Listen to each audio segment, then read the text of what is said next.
This should be quite an interesting practical experiment. I've got a piece of mild steel cut in half. I'm going to buzz it back together again with a MIG welder. I've got to get at the most obscure angle to be able to film it and weld it, so we'll be at a bit of an odd angle. And then we'll move on to the next process.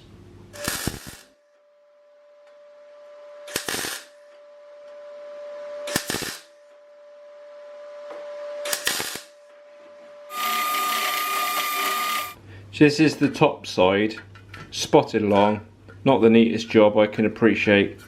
Warped like a pig as well, of course. The underside, good penetration all the way through. So this essentially would be a weld that would hold together, no problem.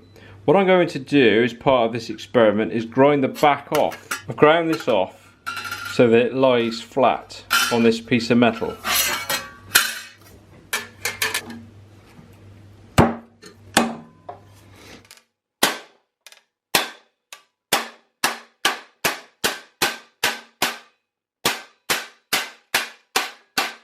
See how hard those MIG welds are in comparison to the base metal, because they're not affected by being hit, and they've put extreme dents in this other piece of metal I put on the top.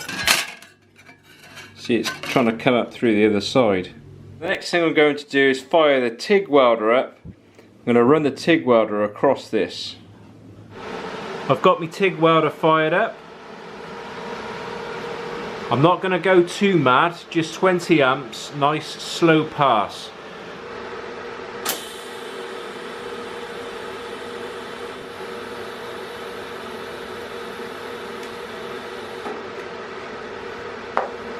There we go, much flatter weld, almost looks like a gas weld, doesn't it? Large heat affected zone as well, because it was such a slow pass. I'm going to just leave this to cool off on its own now. No compressed air or anything to help the cooling down process. Just let it cool down really slow, and then this area should now be annealed. What I'm going to do now is planish the weld out with a standard weight panel hammer, and we should see this flattening out. I don't think that this is going to be as soft as if I TIG welded it right from the start, and this most certainly isn't a recommended welding procedure. This is just an experiment to show you that this is indeed a MIG weld that's been annealed with a TIG welder to make it softer. So let's just see if that is softer. If that was still MIG weld, there's no way that that would flatten out. As I said, it will be a little bit harder than if I TIG welded it right from the start. This isn't a recommended procedure because you basically multiple passes welding the same area, you're just going to weaken the metal, so it's not an advised sort of procedure this.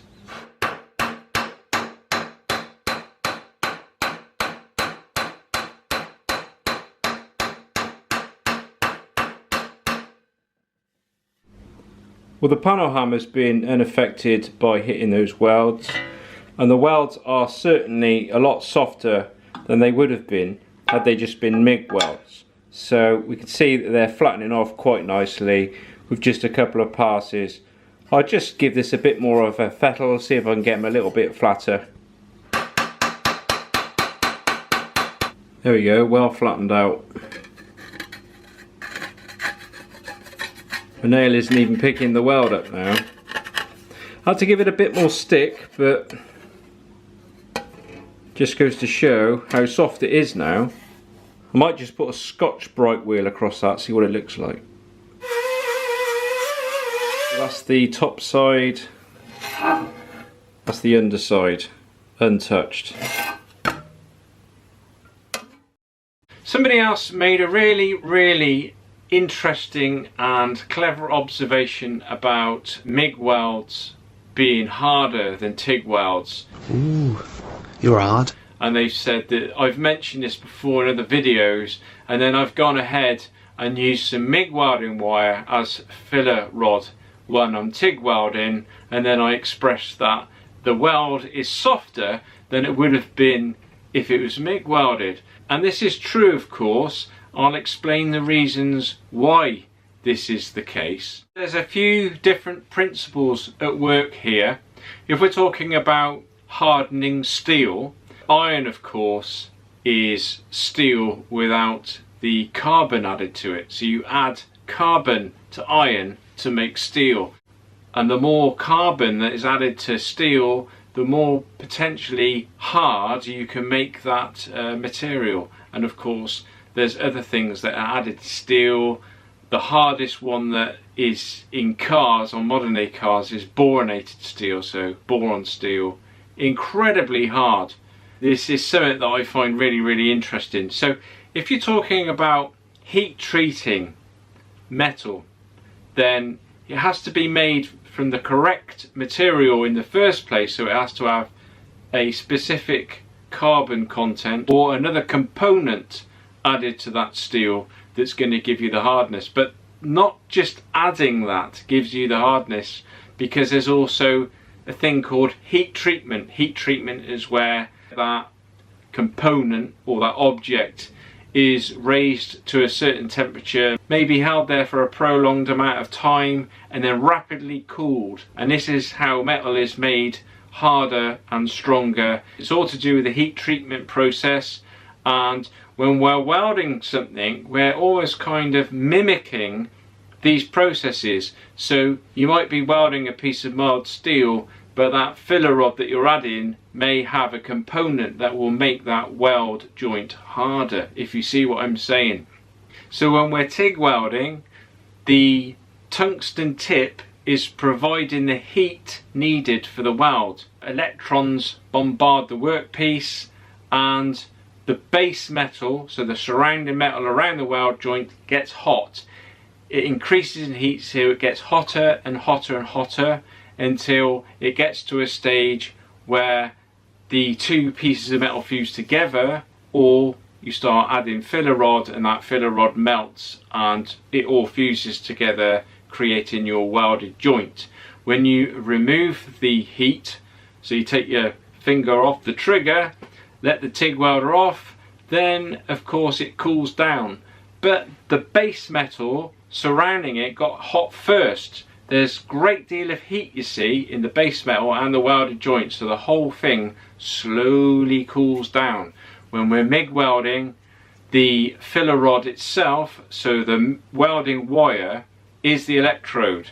So the electrode comes out, hits the workpiece and instantly welds. It's a very fast process, not allowing the base material around the welded area to get hot. So it's essentially a very hot weld on cold base metal, which means that that base metal surrounding that weld is very cold, and it just wicks the heat out of that weld, so it sucks the heat out, cooling it down very rapidly.